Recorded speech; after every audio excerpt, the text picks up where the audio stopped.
At Kroger, an annual Boost membership just got even better. Now you can choose from Disney Plus with ads, Hulu with ads, or ESPN Plus on us when you sign up. Plus, enjoy unlimited free delivery, double fuel points, exclusive offers, and free items. Sign up for a Boost membership today. It's an easier way to save, including new streaming options to relax with while we deliver your groceries. Kroger, fresh for everyone. Restrictions apply. See site for details.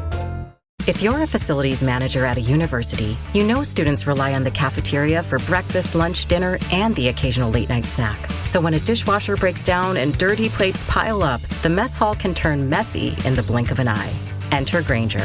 With over 1 million industrial-grade products and fast delivery, the product you need now is never far away. So you can turn that dishwasher back into a lean, clean washing machine. Call, click Grainger.com, or just stop by. Grainger, for the ones who get it done.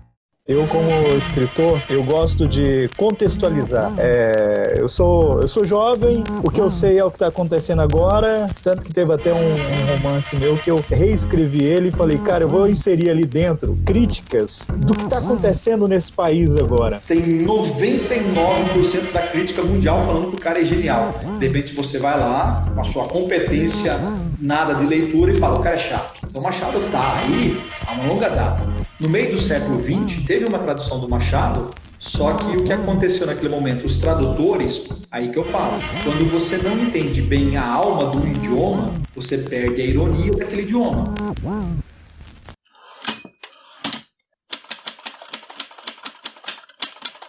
Você já sabe quem eu sou, né? Sou o Raik Tavares, está no ar a mais uma edição do Live com o Autor, já é a nossa 14ª edição, que maravilha! Nessa edição do podcast, eu converso com o professor Rogério Bitt, né? O professor Bitt, a gente vai bater um papo sobre literatura clássica, lendo os clássicos literários. Se você é um apaixonado, você vai amar esse episódio. Se você não é um apaixonado, eu acredito que você vai passar a ser um apaixonado a partir do momento que você ouvir, né, o Rogério destrinchando aí a obra de Machado de Assis, falando de grandes nomes da literatura mundial e também da literatura nacional, e falando com muita propriedade. Ele que tem um canal literário, né, onde que ele fala sobre literatura, principalmente literatura clássica, aborda muito aí sobre esse tema, veio aqui conversar comigo, né, sobre esse tema. Eu fiquei muito alegre porque um cara que tem uma bagagem incrível, tem uma história muito interessante com os livros e só vem agregar a esse episódio. E nessa edição eu não posso deixar de dizer para você que continuamos aí ajudando a divulgar os autores, as editoras independentes, quem trabalha como freelancer, né, no mercado editorial independente. Se quiser aí ser divulgado aqui, é só mandar um e-mail para mim, raickjp@hotmail.com. Manda aí que vou divulgar o seu projeto, tá certo? O seu trabalho, o que você faz, porque nesse momento que a gente está passando, a gente precisa se dar as mãos para caminhar até o sol sem se preocupar com nada, né? E juntos somos mais fortes. Você vai ouvir agora um áudio, né, do Marcelo Nocelli, editor e sócio da editora Reformatório, falando aí do projeto que eles estão, né, fazendo agora com a editora para não sair do mercado, porque como é uma editora pequena, uma editora independente, ela tem aí os seus custos como qualquer empresa, mas como o mercado ele vocês sabem como ele é, né? O mercado ele não é tão simples de se lidar. E quem trabalha com livro no Brasil luta muito para sobreviver. E eles estão aí com a campanha. Ele vai explicar muito bem sobre essa campanha. Então, ouça aí. Olá, Raik, olá, amigos. Tudo bem? Quem fala aqui é Marcelo Nocelli, eu sou editor e sócio na editora Reformatório. A editora Reformatório é uma editora pequena, uma editora dita independente, né? Que agora completa 8 anos e nesses 8 anos nós temos 72 livros publicados de 64 autores diferentes. E desde fevereiro nós estamos agora sem publicar nada por conta da pandemia, não houve mais lançamentos, as feiras que íamos participar já com estandes comprados estão canceladas ou prorrogadas por tempo indeterminado, e com isso a gente sofreu muito, nossas receitas caíram aí 80% nesse período, acumulamos alguns problemas e não víamos outra alternativa a não ser baixar as portas ou fechar os nossos portões, ou tentar uma campanha de financiamento coletivo, que é o que a gente está fazendo e está indo muito bem com a ajuda de todos, amigos, autores, leitores. Então eu convido a todos a conhecer um pouco mais da Editora Reformatório no reformatório.com.br e também conhecer a nossa campanha de financiamento coletivo e todas as recompensas especiais que preparamos em benfeitoria.com/reformatório. É isso aí, um abraço a todos, obrigado. Então, se você puder participar nessa campanha, será muito bem-vindo. Faça aí a sua parte no que você puder fazer, se puder contribuir, se puder, quem sabe, né, pelo menos compartilhar, mostrar para os amigos. Vai lá na sua rede social e compartilha. Assim você vai estar dando aí uma força para o Marcelo e toda a equipe da Editora Reformatório. E lembrando que também tem um Apoia-se do podcast. O Live com o Autor tem um Apoia-se. Vai lá no Apoia-se, Live com o Autor, e faça lá a sua colaboração. Temos aí 3 opções: o podcaster, agregador e também o distribuidor. Vai lá, faça aí a sua participação, ajude também esse projeto a caminhar. Eu já agradeço a você que estiver aí já fazendo a sua contribuição, ou só estiver divulgando mesmo, já é muita coisa já, tá certo? Só de você divulgar o projeto já ajuda muito.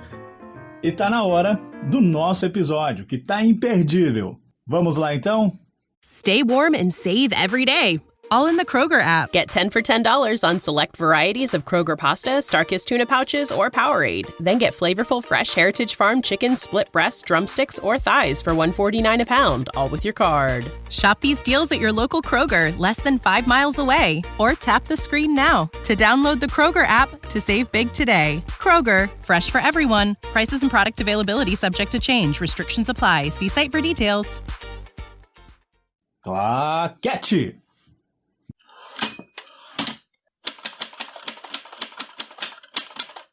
Inicialmente, assim, faz 25 anos que eu estou dando aula, que eu leciono, né? Ganhei essa paixão. Há muito tempo atrás, quando eu era jovenzinho, vamos dizer assim, e estava naquela dualidade, o que fazer na faculdade, curiosamente, o primeiro curso que eu fui fazer foi Ciências da Computação. Então, eu saí de casa para estudar fora, para fazer ciência da computação. Fiz um ano. Ali no meio deu crise, não era aquilo que eu queria, e de repente eu convergi para alguma outra coisa, que eu também não sabia o que era. Né? Na verdade, eu estava assim, saindo de uma coisa, usando uma outra como fuga. E essa outra fuga viram 25 anos de profissão, que foi o curso de letras. E olha que sair da ciência da computação para letras é uma coisa parecida, confunde, né? Então, de uma certa maneira, foi uma troca radical, foi uma troca, eu diria, fundamental para a minha formação, né? Eu falo, é uma troca de fuga, não tenho a menor vergonha de reconhecer que é isso. Eu só não queria uma coisa, mas estava gostando de morar fora de casa, e aí, de repente, falei, que outra coisa que eu posso fazer? Estava num curso que era particular. Meu pai estava saldando ali a dívida minha. Então, era uma maneira de tirar o custo dele e escolher uma faculdade que me desse, por exemplo, através do Estado, a condição de pelo menos não ser um peso financeiro naquele momento, né? Aí fui fazer letras na Unesp de Assis, fiz lá entre os anos de 1992 e 1995, e aí nessa brincadeirinha já saí dali para dar aula no ensino médio e no cursinho. Foi assim, imediato. Saí, peguei rosca, peguei pique, comecei a gostar da coisa, não abandonei mais. Então, há 25 anos que eu dou aula de literatura, principalmente para pré-vestibular. Eu morei muito tempo em São Paulo, eu sou paulistano de nascimento, fui criado no interior, daí o sotaque, o porta, né? Aquela coisa toda assim. E aí, nessa brincadeira gostosa, eu trabalhei muito no interior de São Paulo, em cidades ali como Marília, Ribeirão Preto, Bauru, São José do Rio Preto, que é uma parte econômica muito forte, né, do interior de São Paulo, muito competente e que tem cursinhos assim, de renome nacional, vamos dizer assim. O COC lá de Ribeirão Preto, o Objetivo lá de São Paulo que eu trabalhei também. Então, eu fui trabalhando nesse viés. E sempre assim, trabalhando com literatura, naquela coisa que é uma marca dos vestibulares, de dar uma lista de livros e preparar os alunos para uma leitura crítica desses livros para eles fazerem uma boa prova. Então, eu me especializei em ler, na época, muito clássico, porque essas listas cobravam clássicos, acabei pegando um gosto. Tinha uma formação que vinha de um gosto ali muito rebuscado, eu sempre fui muito eclético na leitura. Começo lá no meu passado juvenil lendo Agatha Christie, eu adorava romance policial, Adorava esses romances que deixam você ali curioso. O Dan Brown do mundo contemporâneo, né? Aquele romance que você não consegue parar de ler até descobrir o enigma da coisa, né? Qual é o segredo, que você fica com aquela cara, como que eu não pensei nisso antes, não sei o quê. E desses livros policiais eu fui atropelando um Dostoiévski aqui, que um amigo citou, um Machado ali. Minha primeira relação com o Machado foi meio de ódio, sabe? Li e falei, o que o pessoal fala que esse cara é tão bom, né? E fiquei ali no muro defensivo ali, né? Porque quando a gente não entende o livro, qual é a nossa melhor reação contra o livro? Puta cara chato. Ao invés de eu, às vezes, perceber que eu não tenho instrumentalização para ler um livro com qualidade, então é claro que eu uso o meu poderio jovem para descartar o livro e falar que o livro é chato. Tem 99% da crítica mundial falando que o cara é genial. De repente você vai lá, com a sua competência nada de leitura e fala, o cara é chato. Eu decidi naquele momento que eu entendo de literatura. Então, eu passei a fazer uma leitura desses livros que eram saborosos no sentido de curiosidade. E fui me formando assim, enquanto adolescente. De Agatha Christie, fui para um Conan Doyle, sabe? Fui para um Edgar Allan Poe, que aí começou a aumentar o nível, os contos do Edgar Allan Poe, aquela coisa toda. Mas assim, sempre nessa coisa policial, que me agradava muito. Ou mistério. Queria resolver o mistério, tá? Aí o que acontece? Eu saio da escola com um aluno brilhante para a escola, para os padrões da época de matemática. Não tinha lógica, era ciência da computação. Bati o pé lá, não era mais nada daquilo. Caiu meu mundo, caiu minha certeza, aí de repente letras como fuga. Aí eu vou para uma primeira aula de letras, quando eu chego nessa primeira aula, aparece um professor de teoria literária lá, que coloca o nome dele na lousa, coloca um poema bem pequenininho na lousa, e pede para a gente fazer uma análise. Faça uma leitura do poema que a gente vai conversar sobre ele hoje. E ele tinha aula universitária, aquelas aulas emendadas, né, que você faz aula às vezes quádrupla com o professor, né? E ele tinha 4 aulas na manhã com ele, naquela manhã, de teoria literária. Ele colocou aquele poema na lousa, ele falou, nós vamos usar esse texto para aula hoje. Eu falei, gente, eu acabei de ler o texto, ele nem colocou na lousa, eu terminei esse textinho desse tamanho assim, essa coisa insignificante. E aí ele começou a fazer uma viagem, criando um contexto histórico, um contexto filosófico, um contexto sociológico, sabe, um contexto estilístico, um contexto cultural, um contexto científico, um contexto, para ele mostrar como aquela síntese daquele poema tinha o poder de absorver tanta coisa do mundo, da época que o escritor viveu, mas que nos comunicava profundamente com a época que nós estávamos vivendo. Foi o primeiro sintoma de um clássico que eu tive naquele momento, que é essa obra que eu defino como inesgotável. Ela é inacabada no sentido de que não importa em que época você leia, ela sempre apresenta uma leitura nova. Da época que ela existiu, porque o teu conhecimento cultural permite você fazer uma revisão histórica com outro olhar do que o escritor escreveu. Então você vê aquele momento que estava cristalizado através de um olhar novo e ao mesmo tempo você vê como aquele olhar que ele te ensinou naquele momento faz você perceber coisas da sua vida presente, contemporânea, de maneira nova também. Essa competência que o clássico tem é que está, sabe, quanto mais você lê, mais inovadora ele fica, mais inovadora ela fica, mais jovem ela fica, mais nova ela fica, foi me atraindo. E a hora que aquele cara passou 4 aulas dialogando sobre aquele poema, eu só tive uma sensação assim, que eu falei pra ele, por favor, não para a aula, eu não vou fazer nada hoje à tarde, pode continuar a aula. Eu queria aquele cara falando pra sempre, cara. Foi ali que nasceu, acho que uma das primeiras, vou usar uma palavra clariciana, uma das primeiras epifanias na minha vida, essas explosões que você fala, eu acho que eu encontrei alguma coisa que faz sentido pra mim. E eu falei, eu quero 10% do conhecimento daquele cara, porque depois que ele saiu da aula, eu acho que eu tinha um norte. E aí eu falei, o que eu preciso para ter aquele conhecimento? E aí eu fui descobrir que era fazer muita leitura de tudo. Criar um hábito de, sabe, mergulhar, tornar a leitura tornar a literatura uma religião mesmo, como ela se tornou para mim. Fantástico, sabe? O poder da literatura, né? Você viaja, você vai a lugares incríveis, você tem metáforas incríveis que você vai levar para a vida, vai te moldar como pessoa. O que eu mais gosto na literatura é essa coisa dela te moldar, dela te ajudar a se transformar como pessoa, de você poder se incorporar em alguém, né, que não é você, né, e você ser uma outra pessoa naquele momento que você está lendo ali, só você. Naquele momento você é aquele personagem, né? Naquele momento você tem aquelas dores ali. E a literatura, ela proporciona isso de uma maneira muito, muito vívida na nossa vida, né? Para quem não aproveita isso, eu sinto pena. Eu sinto assim, muito triste quando uma pessoa vira para mim, cara, eu não gosto de ler. Por que você não gosta de ler, meu amigo? Porque procura alguma coisa que te encanta. Até sobre essa questão dos clássicos, eu acho que para se chegar à leitura de grandes livros, eu acho que tem que ter uma etapa. Você tem que passar, igual o meu caso mesmo, né? Eu venho de livros mais rasos, livros assim mais rasos no sentido de mais fáceis. Já hoje, com a idade que eu já tenho, eu já quero ler coisas mais questionadoras, que provoque mais, que me faça ter uma visão de mundo muito, mas muito diferente. É igual, por exemplo, quando eu li mesmo, que eu adorei, virei um grande fã do Bernardo Guimarães, não sei se você já leu alguma coisa dele.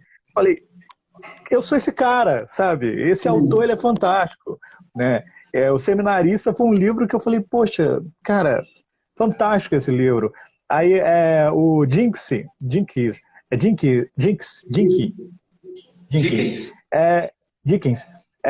fantástico você ler um cara daquele, entendeu? Um conto de Natal. Você tá louco, cara. Você faz uma viagem incrível, entende? Então, assim, você tem essa oportunidade dentro da literatura. Até para te fazer uma pergunta, como que começou o projeto do seu canal no YouTube? Como é que deu esse estalo, né, de ir para o YouTube? De sair da sala de aula, ir para o YouTube, apresentar livros, falar sobre literatura, inspirar as pessoas a ler? Pensa assim, eu sou, dentro de uma terminologia, um tiozão, né? Vê se você entende, tiozão. A minha fase tinha longa data, já passou, minha fase... Então, tiozão.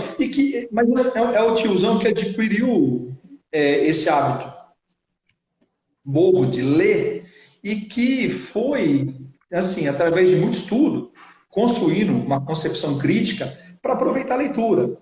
E esse aproveitar a leitura sempre foi estendido via sala de aula aquela velha boa metáforazinha de que tinha uma menininha numa praia pegando estrelinhas do mar e jogando no mar. E tinha um poeta que estava ali em frustração, depressivo, foi passar uma temporada sozinho na praia para ver se voltava a inspiração. E aí ele olhou para a menininha, viu que ela pegava as estrelinhas e jogava de volta para o mar. E aí ele começou a olhar que a praia estava forrada de estrelas, ele mediu que estava calor, então ele chegou às conclusões da lógica. Ela deveria estar jogando as estrelinhas para salvar as estrelinhas, porque senão elas secariam ao sol. E aí ele falou, nossa, né, mas que menininha boba, ela não entende da vida. Olha só, tentando salvar as estrelas, olha quantas estrelas tem, olha quantas praias no mundo. Você acha que ela vai salvar as estrelas? E ele foi andando até ela. E quando ele chega até essa menininha, ele olha para ela e fala assim, você está tentando salvar as estrelas? Ela falou, eu estou salvando as estrelas. E ele fala isso que eu falei, quantas praias, quantas estrelas, o que você espera? Ela não falou nada, abaixou, pegou uma estrelinha, jogou de volta para o mar. Ela falou, eu posso não salvar todas, mas para essa eu fiz diferença. Sabe? Às vezes é isso da aula. Você tem 200 alunos no cursinho, cara. Às vezes você não atinge 200, mas às vezes você atinge um. Que às vezes tem um Instagram hoje discutindo cultura comigo, por exemplo. Você entende? E esse um atinge, por exemplo, 16 estão aqui nos acompanhando. Que talvez atinjam mais 16 que os acompanhem. E assim, eu acredito que a gente pode contaminar as pessoas de cultura. Por isso que eu não deixo de falar. E eu vi no YouTube, né, até comecei tardiamente, um lugar para deixar essas ideias. Para quem gosta do assunto, ir lá, brincar, dividir comigo o prazer de leitura. Não assim para convencer as pessoas a acharem que o que eu falo é correto. Né? O José Saramago, ele abomina a ideia da gente dominar ideologicamente as pessoas. Né?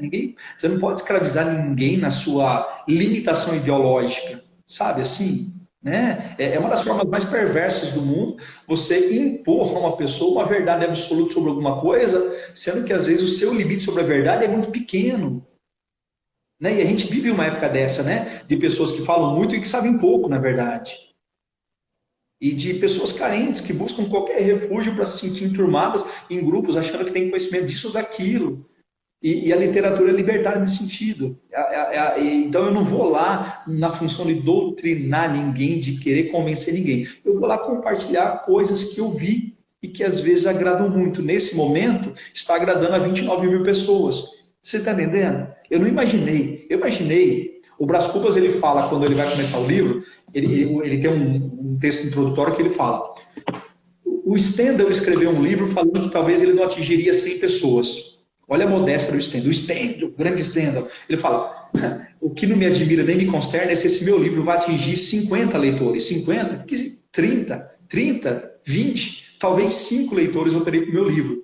Então, quando eu montei o canal, eu montei inspirado nessa frase. Eu falei, talvez eu tenha 5 ouvintes, mas 5 ouvintes que gostam de conversar sobre literatura. Que talvez tenham 5 ouvintes. Você entende?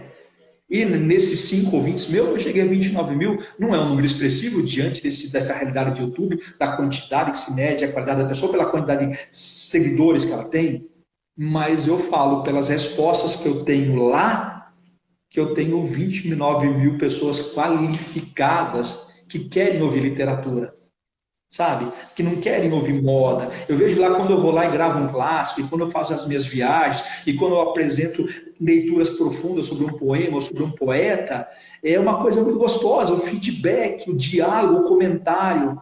Então eu vejo que eu tenho um público que também quer isso, que quer mais. Que não quer, assim, o livrinho da moda, o livrinho da vez, o livrinho que a pessoa vai lá, faz em 15 minutos um comentário assim, que joga você para dar uma percepção de que ela é antenada, mas você não leu. Eu sempre falo para um aluno meu assim, né? Se você vai ler um livro sem amor, sem vontade, mas você vai ler por causa de culpa e obrigação, então você fala assim, hoje eu li 200 páginas. Na verdade, você não leu 200 páginas, você perdeu 200 páginas de tempo da sua vida, sabe? Então, você não tem que... O Machado não escreveu para cair no vestibular. Os vestibulares se apropriam do Machado. Então, você está tendo que ter uma leitura proveitosa agora, porque você tem que tirar o ponto e passar. Beleza, talvez seja a única função da literatura na sua vida. Mas, por favor, se dê o direito de um dia ter uma leitura prazerosa. Comece a ler um livro que você não tem que terminar hoje, amanhã. Esquece esse mundo da pressa. Termina daqui 6 meses. Porque uma vez uma obra bem lida, eu falo, ela vale mais do que, talvez, uma infinidade de livros mal lidos, na verdade. Então, você não precisa ler muito. Você precisa ler com qualidade. E qualidade demanda tempo, maturação. Se tornar um bom vinho não é colocar na garrafa. Às vezes, esse vinho fica guardado ali no fundo de algum lugar 20, 30 anos. Então, às vezes, virar um bom leitor também é uma questão de maturidade de vida. E eu não falo nem de cronologia, porque tem gente que chegou aos 50, vai continuar pensando como 15. E tem gente que tem 15 e já pensa como se tivesse 80, pela profundeza de repente, ter sensibilidade sobre a vida. E a grande literatura, o clássico, mexe com essas pessoas. Então, a brincadeira do canal foi: que bom ter um lugar para extravasar, que bom ter um lugar para eu poder fazer as viagens, sem compromisso de convencer aluno que cai no vestibular, sabe? Eu vou lá e falo de coisas que eu gosto, que eu vejo, que eu aprendi e que eu acho que pode contribuir para alguém, de repente, virar um novo leitor. Tá funcionando, tá gostosinho, tá legal. Sim. E essa foi a ideia do canal, simples assim. Como você tocou em Machado, um dos caras da literatura brasileira que está no mundo agora causando, né, recentemente agora, Memória Póstumas de Brás Cubas foi aí abraçado realmente pelos americanos, eles descobriram um grande Machado. Cara, como é que sabe, para você como leitor de clássicos, apaixonado, ver um dos nomes da literatura nacional chegar em um país depois de anos da sua morte, depois de anos de rejeição no seu próprio país, né? Porque rejeição à torta e direito, né? Por causa das escolas, até a obrigação de se ler Machado, claro, se ler os grandes clássicos, outros autores. Então, assim, para você, como você vê isso, sabe? Essa coisa de Machado chegando, e eles falando, porra, o que é isso aqui? Quem que é esse cara? Por que o Machado não tem o alcance do Shakespeare? O único detalhe é que ele escreve em português. Se ele fosse um escritor que escrevesse em inglês, adivinha um dos fenômenos mundiais que estaria todo mundo citando na ponta da língua? Machado de Assis. Tá entendendo? É simples. Existe um crítico norte-americano muito famoso, o Harold Bloom. ele fez uma obra chamada O Cânone da Literatura Ocidental, em que ele elenca ali quase 1000 livros, que ele fala assim, as obras que mudaram a humanidade. E de todos os livros que ele aponta como livros de escritores que fizeram diferença, tem um brasileiro, que é o Machado de Assis. Então, o Harold Bloom é aquele cara que ele é eletivo. Quando ele fala, porque o cara demonstrou já um conhecimento sobre tudo, lê todas as línguas, leu todos os clássicos no original, e trouxe para todo mundo falar, moçada, por que o Shakespeare é Shakespeare? Por que Thomas Mann é Thomas Mann? Por que Kafka é? Por que Dostoiévski? Por que... E aí você tem esse cara que tem a habilidade de ler em qualquer idioma, leu todas as obras no original e tem conhecimento literário para mostrar para todo mundo por que aqueles caras são.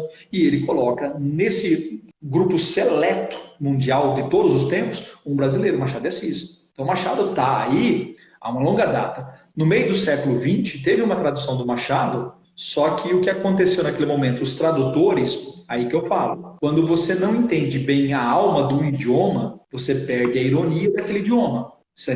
Então, por exemplo, o Machado é um cara brincalhão. Ele tem momentos no Brás Cubas que ele está assim. Este capítulo seria melhor lido se ele fosse lido dentro do capítulo 27 e 28. É o capítulo 90, por exemplo. Aí o que o leitor faz? Deixa eu botar no 27 e 28 como se ele fosse o capítulo 27,5. Aí o tradutor lá, na primeira vez, falou assim, eu acho que o escritor ele errou o capítulo no lugar do capítulo. E foi lá e colocou o capítulo no meio do 27 e 28 na tradução. Quer dizer, você entende que ele não percebeu que ele está ironizando um leitor, está ironizando um tipo de literatura.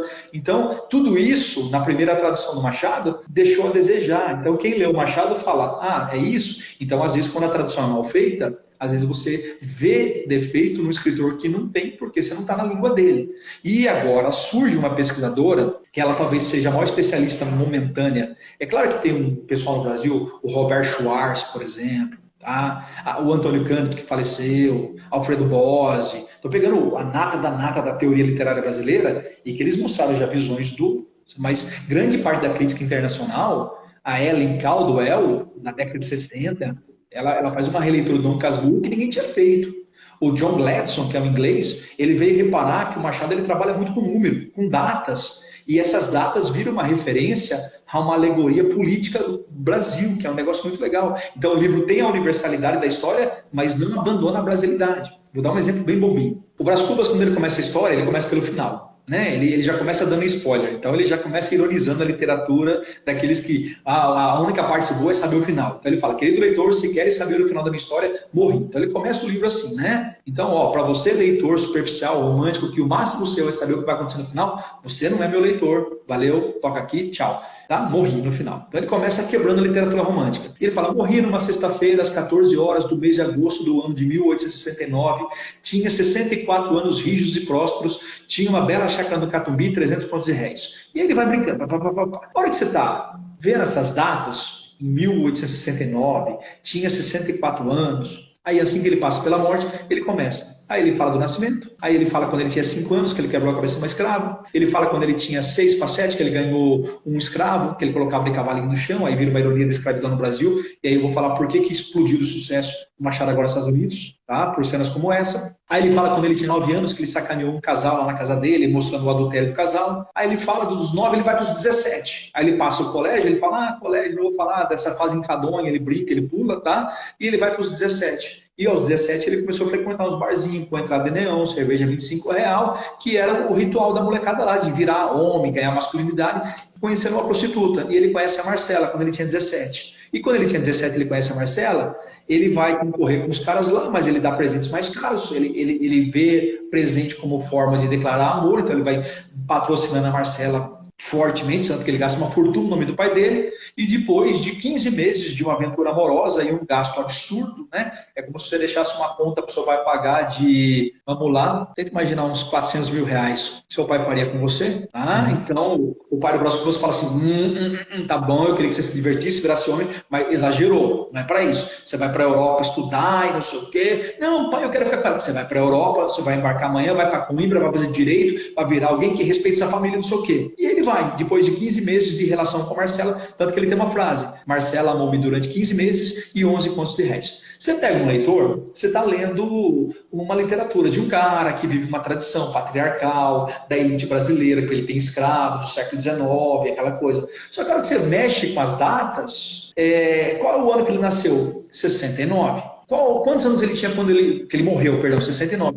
Quantos anos ele tinha quando ele morreu? 64. Se eu subtrair 64 e 69, ele nasceu em 1805. Se eu considerar que ele vai conhecer a primeira transa dele com 17 anos, que é a Marcela, se eu somar 17 mais 1805, fala uma coisa para mim. Que ano que eu tô? 1822. E 1822 é o quê? É a independência do Brasil. Repara, Sim. eu tenho um menino deixando de ser menino para virar homem. Eu tenho uma colônia deixando de ser colônia para se tornar nação. Você entendeu? O nome dele é Brás Cubas. Brás, início do Brasil. Então ele está criando uma alegoria da formação do Brasil. E qual é o tempo que ele ficou com a... Repara, não é gratuito. Qual é o tempo que ele ficou com a Marcela? 15 meses. Se eu pegar setembro de 22 mais 15 meses, eu vou chegar em 1824. Aí o pai dele manda ele para a Europa estudar direito, porque o Brasil proclama a independência, mas não tem Constituição. Qual a Constituição que o Dom Pedro usou? A espanhola. Quem que ensina tudo para ele? Marcela, que é uma espanhola. E aí o Dom Pedro começa a escrever a primeira Constituição em 1824. Aí ele vai para Coimbra fazer direito. Está nascendo a primeira Constituição brasileira. Então, há maneiras de ler o Machado de Assis, esse é um clássico, que faz você ver a época histórica dele como você nunca viu. Então, não é um cara que é preso na história, é um cara que ajuda a escrever a história. Você entende a diferença do clássico? E faz você, enquanto leitor, ficar maravilhado. Meu irmão, não é possível que ele pensou isso, não é possível. E a hora que você vai percebendo que tudo isso é proposital, você está entendendo que é um grande escritor. Lê a sua época, ajuda a escrever sua época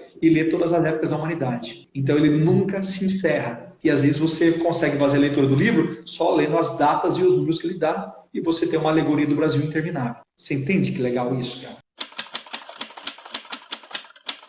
Eu, como escritor, eu gosto de contextualizar.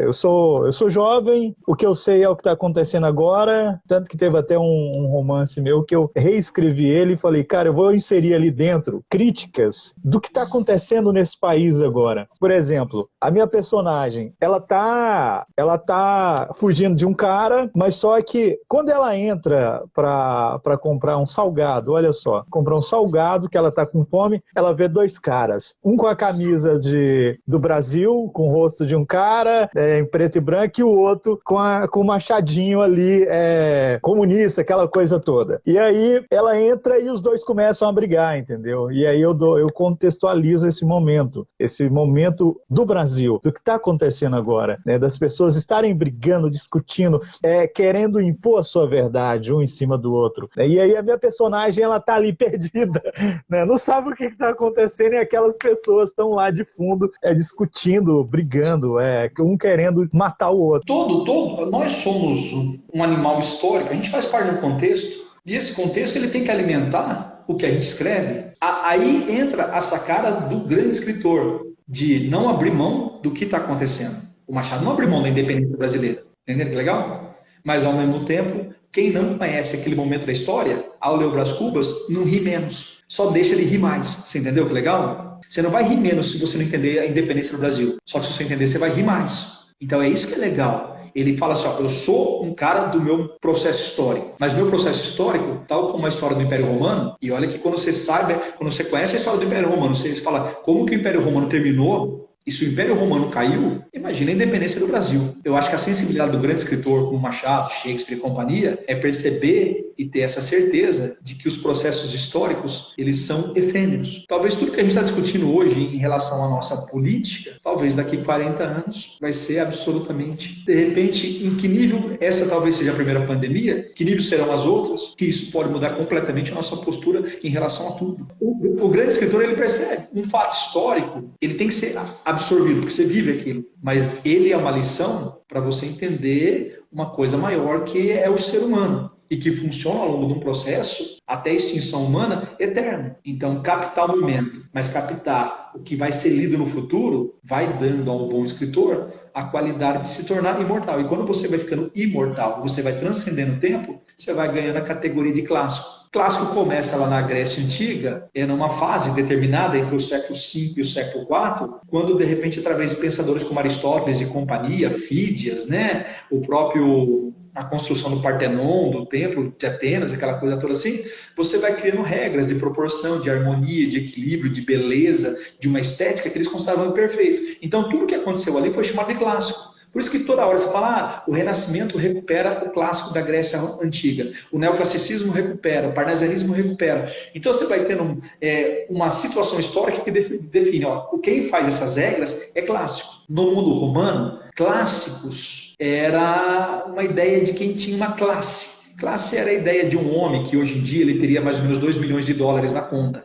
Então era um cara da elite, era um cara superior, é o cara que aprendia a ler e escrever o latim culto, e não era o cara que vivia do latim vulgar. Então quando esse cara usava esse latim culto, que era o latim da elite, então a gente falava que a obra tinha atingido o clássico, o status. Então grande parte da construção da palavra clássico estava ligado ao status, à elevação. Aí no momento, lá no finalzinho do século XVIII do século XIX, a burguesia toma conta do poder e o burguês ele gera um movimento anticlássico. Então ele não quer mais esse modelo que segue fórmulas. Para ele, o que é clássico? É o cara ser capaz de criar algo original que até então não foi feito. Então o romântico é o cara da originalidade, é o cara que acredita no gênio. Se você é possuído do gênio, você vai inventar alguma coisa que ninguém nunca pensou e você vai se tornar um clássico por causa da inovação. E aí o que acontece? Apesar da negação do clássico, a literatura ainda vivia muito de se alimentar da linguagem culta, de achar que escrever de maneira erudita é o que fazia você clássico. E aí ainda bem que veio o moderno para quebrar com isso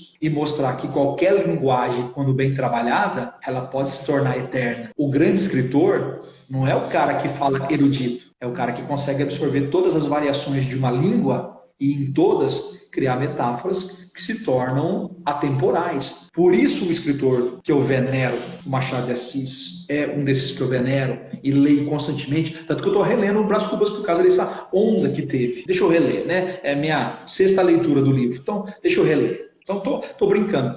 Aí você vai ver o porquê que explode, porque o Machado é um dos maiores críticos dessa imbecilidade, dessa barbárie, chamada racismo.